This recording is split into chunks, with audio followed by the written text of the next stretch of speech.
Shalom, shalom. Ici l'évangéliste Apollos depuis San Pedro. Soyez puissamment bénis. Bien-aimés, quand nous prenons Hébreux chapitre 1, à partir du verset 1, on dit ceci.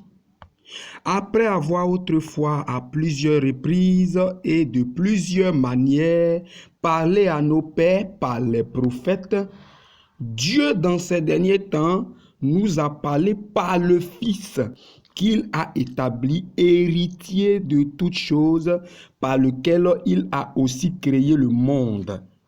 Et donc on dit, après avoir autrefois à plusieurs reprises et de plusieurs manières parlé à nos pères par les prophètes.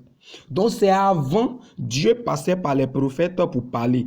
Donc chaque génération avait un prophète. C'était comme ça.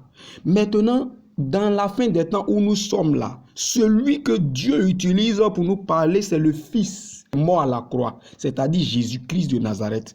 Et donc tous ceux qui sont là pour dire que chaque génération a son prophète sont perdus. Parce que celui qui est censé nous parler maintenant là, c'est le Fils et non les prophètes.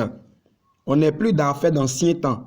Voilà pourquoi Jésus va dire, du temps des prophètes jusqu'à Jean-Baptiste, c'est à Jean-Baptiste que les prophètes s'arrêtent.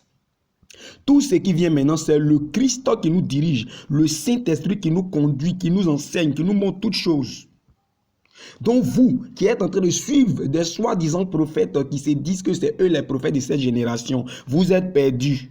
Parce qu'on dit que c'est avant, autrefois que les prophètes, Dieu utilisait les prophètes pour parler. Maintenant, Dieu utilise le Fils, qui est Jésus-Christ, pour donner les messages, pour inscrire ses enfants sur la liste de ceux qui seront sauvés, pour donner l'esprit à ceux qui croient en lui, afin que ces gens-là puissent se concentrer, se consacrer pour lui, Dieu, et non pour les hommes. Et donc, arrêtez de suivre les soi-disant Kakou Philippe. Arrêtez de suivre soi-disant les prophètes de l'islam. Tous ces prophètes-là, il n'y a pas de prophète qui doit nous conduire maintenant. C'est le Saint-Esprit et Jésus. Point barre.